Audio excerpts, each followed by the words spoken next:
Man, the Atlanta rap world is so unserious. How is it that the brother of rapper Future and the CEO of his whole Freeband Labels Entertainment is getting indicted for selling fentanyl out of dusty Airbnbs for the love of the game?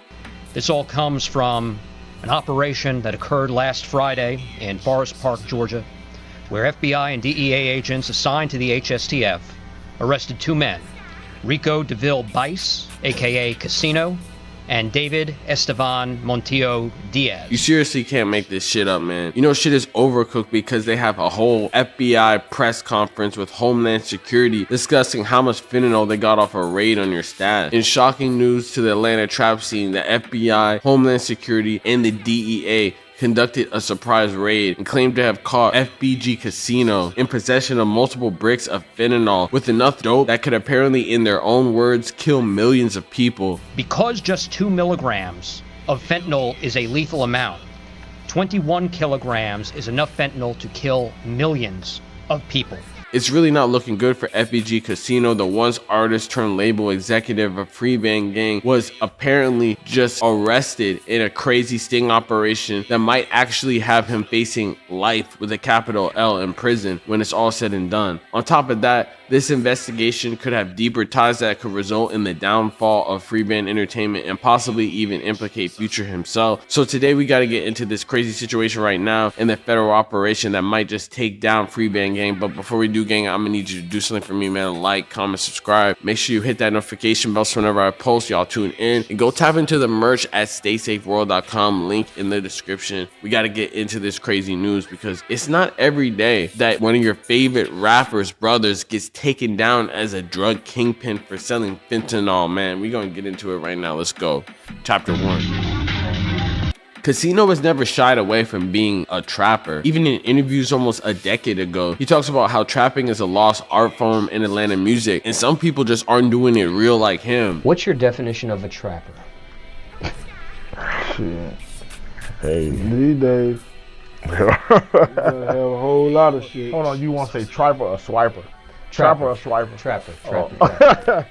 Shit, they got a trick now. If you still selling nicks, if you still buying a deuce, you might well quit trapping. Yeah, hang it up. You gotta at least be working with 5 bricks now. Like it's like It's a over different with way, now. man. Like, you know what I'm saying? Trapping totally. So my way too big. So I ain't gonna lie, bro. and I don't even want to speak on that. I can't answer that question. He can't answer that Shit's question so either. different, bro. Cause this I been hit the tried to buy. internet. I'm looking This for. been hit the internet, bro. I'm out of town. This been hit the internet. I know. I'm out of town trying to buy some shit to smoke. At least he kind of caught himself at the end, but if bro was so willing to give up information right there, I'm sure the feds got all they need after watching IG posts and iMessages. While the trap lifestyle is often imitated in Atlanta's rap scene, FBG Casino really embodies the hustle of his neighborhood that the feds say is actually responsible for polluting not just the city, but the whole country with drugs due to Atlanta's drug pipeline. In order to understand how that all works though, we gotta get it from the break, tap in from the jump, because you'll understand. You see, FBG Casino and Future are from the Kirkwood neighborhood of Zone 6 Atlanta.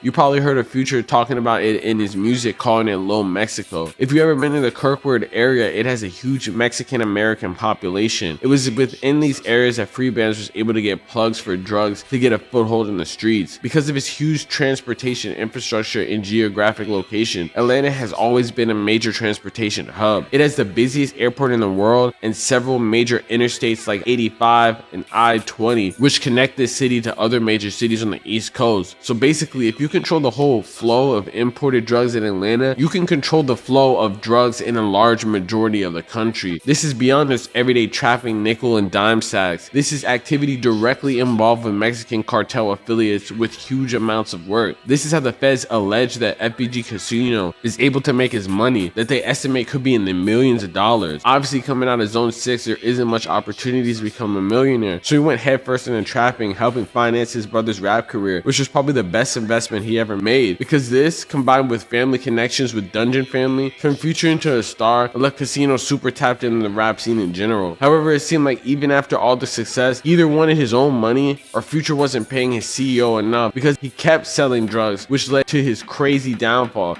that we see today, which we're going to get into in chapter 2.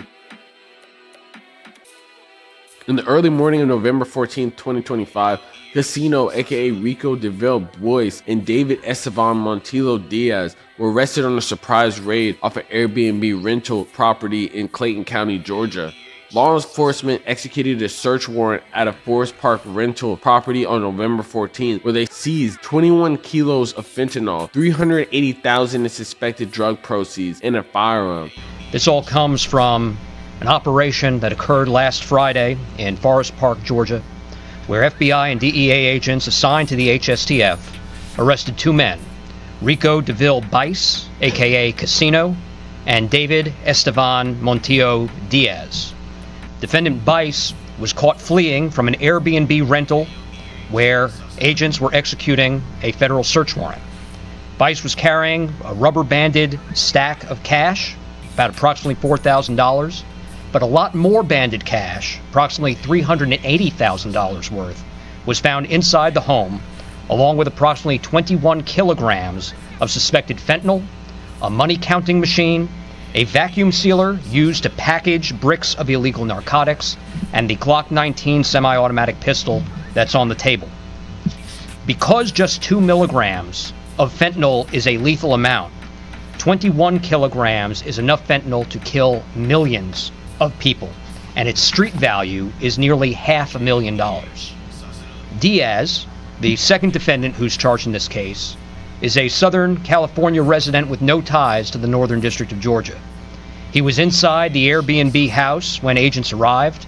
We believe that Diaz's connection to California is significant because we know, as mentioned earlier, the Mexican drug cartels smuggle fentanyl into our country over the southwest border. Here, the work of the HSTF in just a single night took millions of deadly doses of fentanyl off the street, denied the cartels more than $800,000 worth of drug proceeds between the cash seized and the value of the fentanyl seized, and led to the arrest of the two men who now face the prospect of life imprisonment without the possibility of parole. Due to the fact that the man he was arrested with was a resident of California and has no actual ties to Georgia, that he was a cartel affiliate and played a major role in getting drugs from the southwest border to Atlanta and then to the further East Coast. He was obviously a major distributor with almost $500,000 in cash and 21 bricks located at the scene. It seems like this was definitely a targeted operation with Homeland Security, FBI, and DEA all acting together on this case. These dudes were moving major ways, so Future probably had to know about this. This type of connection definitely looks not good, bro. It pretty much seems like they're gonna be investigating them all together.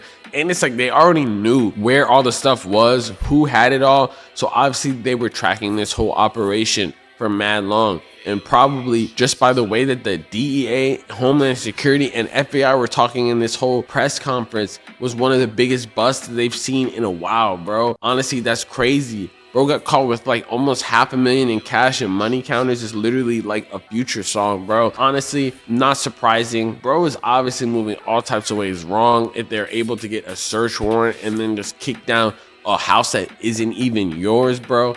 There's no point of even trapping right now with the surveillance state. Palantir out here probably helping them figure out everything, man. It's crazy. But yeah, bro is facing life in prison right now. Him and his co-defendant are going to be facing life because of the sheer amount of straight fentanyl that they had, that they said that they were processing into other drugs, man. So it's a crazy situation, man. Let me know what y'all think about this whole situation. Do you think he's going to end up beating this? Or do you think bro is overcooked? Or do you think he'll end up getting less years? Because life with the capital L is kind of crazy.